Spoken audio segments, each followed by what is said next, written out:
Alors Alix, on est en famille, on va parler famille. C'est clair. Réseau professionnel, mais on n'oublie pas le Nord. Et le Nord, c'est la famille. Alors aujourd'hui, qu'est-ce qu'on a? Qu'est-ce que vous nous concoctez aujourd'hui?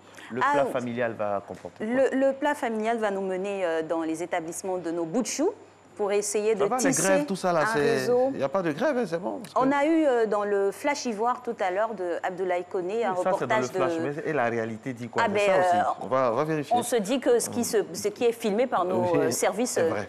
Voilà, est vrai. Okay. Donc, il y avait un calme au niveau des établissements. Les cours se déroulaient tranquillement.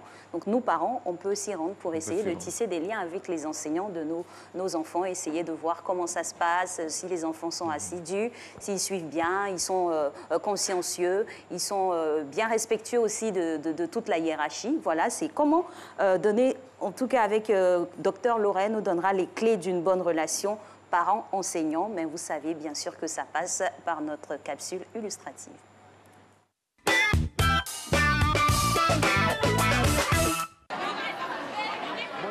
Parmi tous les facteurs qui influencent l'éducation de l'enfant de sa naissance à l'âge adulte, la famille et l'école jouent un rôle primordial. C'est donc aux parents de poser les premiers jalons d'une éducation qui doit se poursuivre à l'école, où l'enseignant et l'éducateur sont censés créer l'ambiance propice à l'épanouissement des apprenants. Les parents ne doivent pas être ignorants du travail et du comportement de l'enfant effectué à l'école. Une bonne collaboration parents et enseignants est nécessaire pour avoir une vue plus large dans le suivi de l'enfant.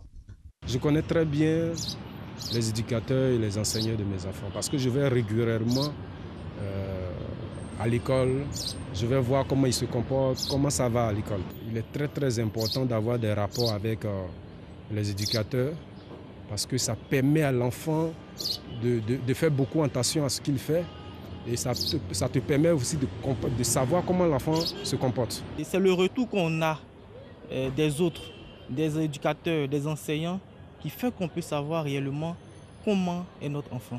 Parce qu'à la maison, l'enfant est sage, il fait semblant d'étudier et tout ça. Et à l'école, on se rend compte qu'il fait des choses qui ne sont pas vraiment conseillées. Et quand on a le retour des enseignants, on peut mieux encadrer l'enfant. Il y a un de mes enfants qui était dans un groupe à l'école là-bas, un groupe de bandits. Et l'éducateur, dès qu'il a su ça, il nous a appelé, ah voilà le comportement de votre fils ici. Et très tôt, on a parlé à cela. Il arrive cependant que l'école ne puisse pas pleinement jouer son rôle, notamment en raison des effectifs pléthoriques et du manque de matériel didactique. Certains parents eux-mêmes, en raison d'un agenda professionnel ou familial chargé, n'ont aucun contact avec les enseignants. Je suis allé à l'école de mon fils, mais ils sont nombreux dans une classe. Donc c'est difficile que les professeurs, les éducateurs puissent maîtriser les enfants, c'est pas possible. Je me rappelle bien, je suis allé voir un professeur. Je demande, mon fils s'appelle Oula Kwame David. Il dit c'est qui? Parce qu'il ne connaît pas. Ils sont nombreux. Ils sont peut-être plus de 100 élèves dans la classe. Donc c'est pas du tout facile qu'un professeur ou bien un éducateur arrive à maîtriser, connaître les enfants. Donc c'est toi le père ou bien c'est les parents qui doivent aller régulièrement suivre un peu ce qui se passe un peu à l'école. Selon des experts, d'autres parents évitent l'école de peur d'être jugés par rapport aux résultats de leurs enfants. Le fait d'appeler un parent et de lui demander de se rendre à l'école pour y rencontrer le professeur est très souvent associé avec un problème. Les entretiens peuvent engendrer des incompréhensions qui, si elles ne sont pas résolues, ne profiteront jamais à la réussite scolaire de l'enfant.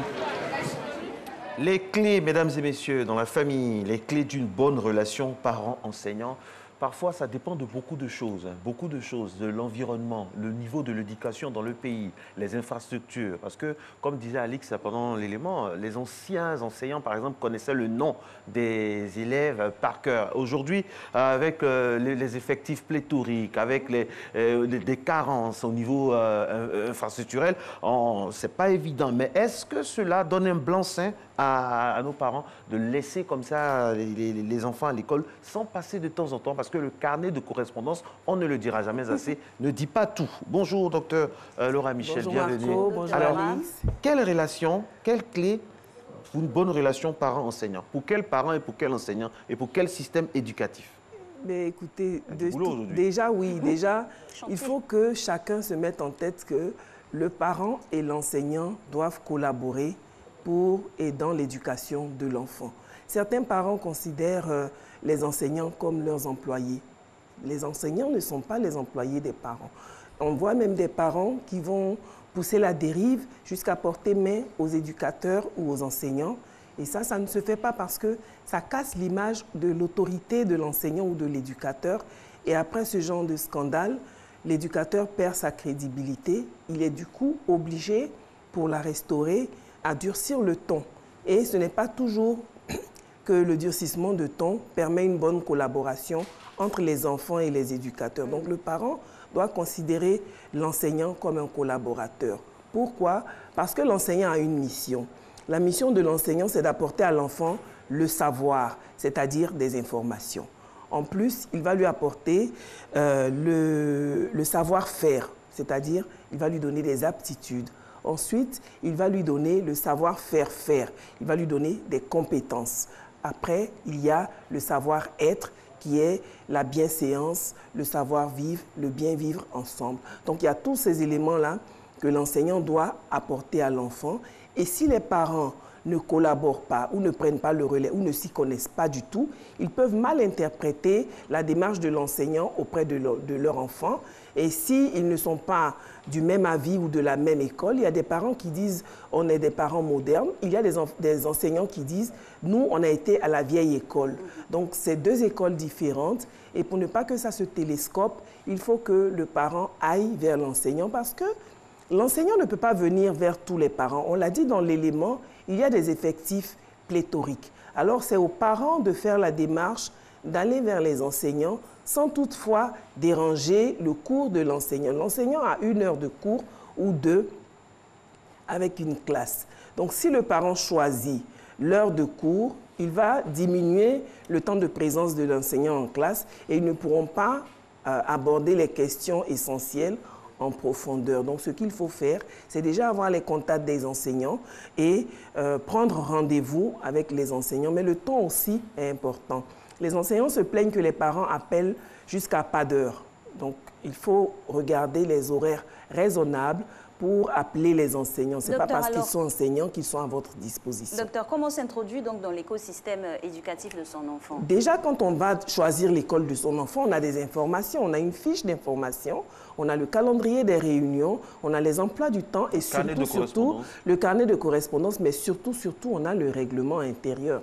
Donc, aucun parent n'est censé ignorer le règlement intérieur de l'enfant. Donc, c'est dommage que les enfants arrivent et qu'on doive leur reprocher des choses qui sont mentionnées dans le règlement intérieur. Cela veut dire que le parent n'a pas relu le règlement avec son enfant. Lorsque le parent lit le règlement intérieur, une fois à la maison, il doit travailler dessus avec l'enfant, le lire ensemble, l'interpréter, l'analyser et voir si ce qu'il a mis en place pour son enfant correspond avec les règles de l'école. Ce n'est pas aux parents de refaire les règles de l'école. Le parent doit apprendre à son enfant à se fondre dans le moule des règles de l'école. Même si à la maison il y a d'autres règles, l'école est un cadre d'apprentissage qui a ses règles. La maison aussi a ses règles. Donc si les règles divergent, il faut prioriser le cadre. Si par exemple on doit dire bonjour avec la main gauche à la maison et qu'à l'école c'est avec la main droite, on doit inciter son enfant à respecter le cadre et les règles de ce cadre-là. Ça apprend à l'enfant à savoir évoluer dans plusieurs espaces sans être dépaysé, sans être en marge de ce qui doit se faire. Docteur, il y a des choses aussi qui choquent parce qu'il y a des réalités implacables. En 1970, la manière d'être parent n'est plus la même que la manière d'être parent en 2019. Moi, je me rappelle quand j'étais à l'école primaire, nos parents avaient le droit de venir directement, c'est-à-dire ils viennent directement, ils rentrent dans la classe pour prendre des infos. Ça nous donnait des sueurs froides, on s'en souvient. Mais aujourd'hui, c'est plus possible, il y a des cordons de sécurité. Bien sûr. Et voilà, est-ce que au niveau sociétal, ça a changé? Est-ce que ça n'implique pas des petits réajustements, docteur? Tout à fait. De toutes les façons, la société même a beaucoup évolué. Autrefois, les enfants allaient à l'école seuls, par petits groupes. Maintenant, les enfants ne vont pas à l'école par groupe. Ceux qui sont en groupe, c'est ceux qui empruntent le car. Autrement, les enfants sont accompagnés où ils vont à l'école avec leurs parents ou avec juste un camarade ou deux pour faire route ensemble. L'enceinte aussi de l'école a été beaucoup réaménagée. Personnellement, j'ai fait ce qu'on appelle l'école télévisuelle. Donc, c'était un enseignement où l'écran de télé était présent dans la pédagogie. Et c'était une autre forme d'enseignement, mais on regarde 30, 40... C'était développé, hein? C'était à Ouattara le sorcier. Donc 40 ans plus tard, on voit que... Mais ça se passait comment? Ça se passait comment? Il y avait des heures dans le programme où il y avait une séquence qui passait à la télé et le maître ou la maîtresse devait visionner la séquence avec les élèves, soit la reproduire ou la commenter avec les élèves. Donc c'était des petites séquences, mais je me souviens qu'il y avait... des sketchs qu'on faisait après. Oui, des petits sketchs, des petites capsules pédagogiques où on donnait une notion aux enfants à travers une mise en scène qu'ils regardaient. Et il paraît que sur 50 enfants qui ont fait l'école télévisuelle, il y en a 2 qui sont arrivés jusqu'au bac et il n'y en a qu'un qui est arrivé jusqu'en maîtrise. Donc, je suis une transfuge. Mais je veux dire que cette méthode-là était avant l'heure. Parce que maintenant, qu'est-ce qui se passe? On revient avec les écrans dans les enseignements. C'est pour dire que les méthodes d'enseignement ont beaucoup évolué. Donc, forcément, la mise en place autour de ces méthodes-là a évolué. On ne peut plus accéder aux enseignants maintenant parce que l'organisation même du temps a changé. Maintenant, on a des classes vertes, on a des sorties, on a des projets écoles, on a même des écoles où les enfants, à partir de la classe de 3e, vont en stage en entreprise. Donc, ça dépend du programme que l'école a mis en place. Mais l'accessibilité à l'enseignant est juste plus balisée, plus réglementée. Avant, le parent arrivait jusqu'au milieu de la classe sans s'annoncer, le maître se retourne, il voit un parent arrêté derrière lui. Mais avant aussi, les relations sociales étaient différentes. On était plus dans la relation de communauté, dans la relation de tout le monde éduque l'enfant de tout le monde. Maintenant, même tu hausses le ton sur l'enfant de ton voisin, il te dit, c'est pas ton enfant, je t'autorise pas. Et certaines personnes aussi ont cette réaction-là face à l'enseignant, alors que l'enseignant prend le relais éducatif des parents pendant les 8 heures que l'enfant va passer à l'école. Donc l'enfant ne peut pas passer 8 heures à l'école sans être recadré, sans être orienté, sans être remis sur le rail s'il déraille. Et la façon de remettre l'enfant sur le rail, c'est ce qui doit être discuté. Le parent, s'il a des dispositions spécifiques, par exemple, avec son enfant, soit pour cause de maladie, soit pour méthode d'éducation, devrait en discuter avec l'enseignant. L'enseignant, il a 40-45 élèves. Donc, il est chanceux. Quand il est chanceux. Donc, il a une façon de faire qu'il applique à tous ces élèves-là. C'est vrai que certains élèves vont sortir du lot. Comment? Par leur réactivité, par l'intérêt qu'ils apportent, par leur vivacité. Donc, ces 5-6 élèves-là vont sortir du lot parmi les 45.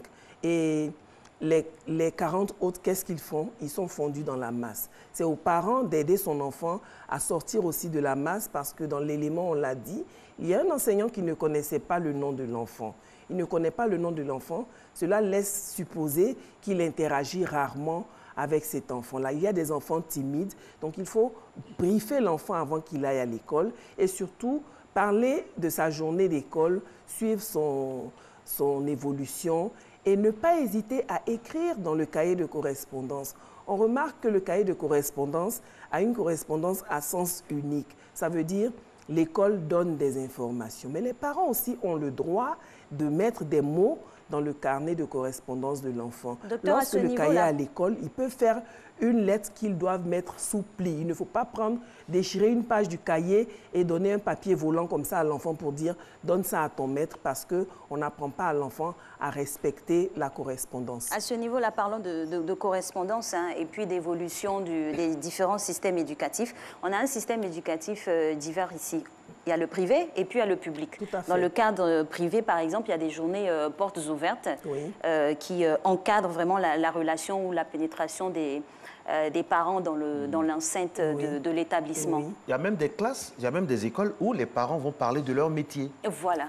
Dans le système ici, chaque parent. Donc comment utiliser au mieux ces opportunités-là? Mais vous savez, moi je dis aux parents, c'est le COJES qui fait vivre l'école. Même les écoles publiques peuvent être affinée, perfectionnée avec l'apport des parents. Le co-geste, ce sont les parents. Donc, si les parents ne s'intéressent pas à ce qu'il y a au menu dans la formation de leur enfant, les enseignants, ils feront ce qu'ils voudront. Mais le co-geste aussi est décrié des fois quant à sa gestion. Vous savez, il y a beaucoup d'ITF. Les ITF, ce sont les inspecteurs des travaux finis, c'est-à-dire les personnes qui n'apportent pas d'eau au moulin, mais qui sont prompts à la critique. Il faut mettre le pied à l'étrier, mettre la main à la pâte et apporter ces suggestions aux enseignants. Les enseignants sont aussi des parents. C'est vrai qu'ils ont été formés pour enseigner les enfants, mais ils sont aussi des parents. Ça veut dire qu'ils connaissent la parentalité, ils connaissent les problèmes que vous rencontrez avec vos enfants, même si ce n'est pas le même niveau de vie, même si ce n'est pas le même pouvoir d'achat.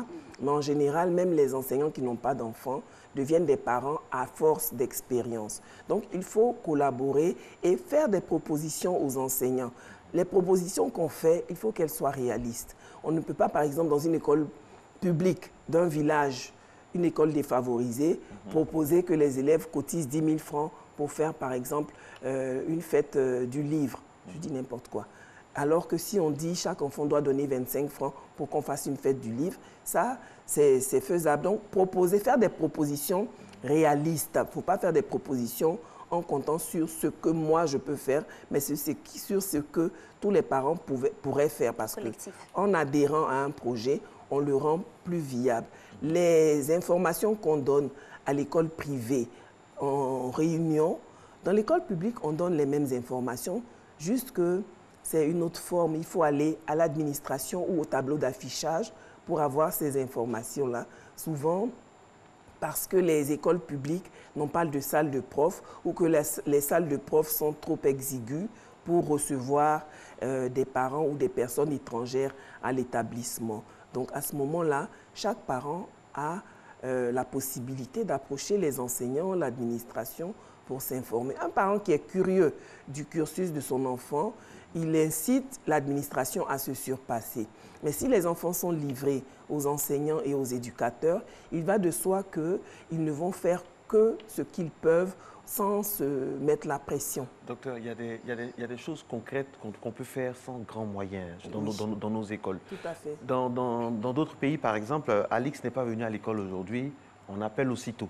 Oui. Ici, combien de fois une école va appeler alors que pendant l'inscription, on vous demande des papiers à n'en point fini, tous les numéros de téléphone.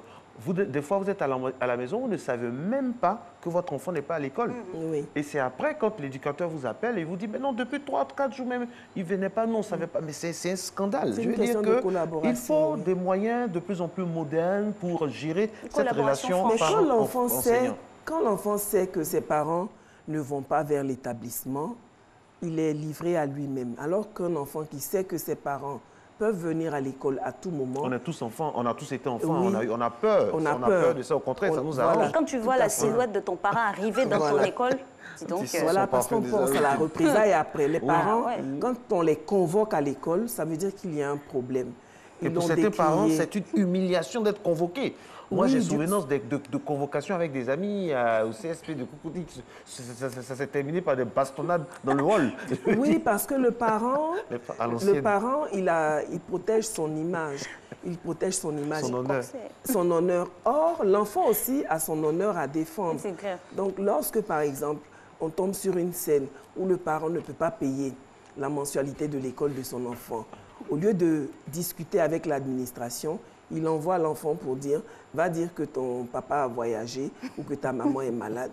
L'enfant va se faire expulser de la classe. Il aura honte. De la même façon que le parent a honte quand l'enfant le fait convoquer pour mauvais comportement, l'enfant aussi a honte quand on le met dehors parce que ses parents n'ont pas payé. Alors, du coup, l'autorité parentale est bafouée parce que le parent qui a fait qu'on m'a humilié, je ne peux plus le respecter pareil. Donc, il faut que les parents fassent attention à mériter le respect de leurs enfants et à ne pas faire humilier les enfants par des démarches qui sont maladroites. Tous les administrateurs sont aussi des parents, donc ils comprennent les problèmes des parents. En même temps qu'ils comprennent les problèmes des parents, ils ont des responsabilités et des charges fixes. Donc si l'enseignant n'est pas rémunéré, il ne pourra pas venir à l'école et faire son travail. Donc, c'est en marchandant qu'on trouve des terrains d'entente. Donc, ça veut dire que s'il y a des situations de grève, comme actuellement, qui planent, il y aura grève, il n'y aura pas grève, c'est pas bon aussi pour les relations parents-enseignants. C'est pas bon, mais aussi, pendant les périodes de grève ou des grèves annoncées, le parent doit vérifier que l'école est ouverte parce qu'il y a des écoles qui ouvrent et d'autres non. Il y a des écoles où il y a la permanence pour canaliser les enfants qui ne rentrent pas le midi. Des SMS, voilà, il y a des écoles qui envoient les SMS. Moi, je me souviens même que les anciennes écoles de mes enfants ont continué de m'envoyer des SMS pendant 2 ans. Donc, c'est une bonne chose. Mais il y a des écoles où ils n'ont pas de budget pour le faire. C'est aux parents d'aller à l'information. Quand on dit les congés de Pâques ou de février seront de telle à telle date, le parent doit suivre le calendrier des congés parce qu'il y a des enfants qui continuent de sortir en kaki ou en bleu-blanc de la maison en disant je vais à l'école, alors qu'ils se changent après, ils ne vont pas à l'école. Donc le parent doit être regardant sur les allées et venues de ses enfants et sur la scolarité de l'enfant. Regarder les classeurs, regarder les devoirs, demander la fréquence des devoirs, le bulletin. Il y a des bulletins des parents qui ne retirent pas le bulletin de l'enfant toute l'année durant et à la fin de l'année, on leur donne le lot de tous les bulletins de l'année. Ce n'est pas la meilleure façon de collaborer avec l'enseignant parce que le parent, il tombe des nues. Il dit, mais tu as eu une mauvaise note. S'il avait pris les bulletins en son temps,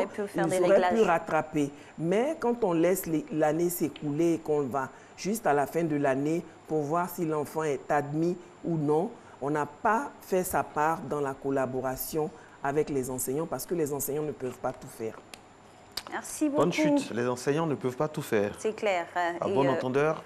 À la base, les enfants nous appartiennent à nous. Donc, ils reçoivent là-bas l'instruction et nous, l'éducation, d'où le lien entre les parents et les enseignants.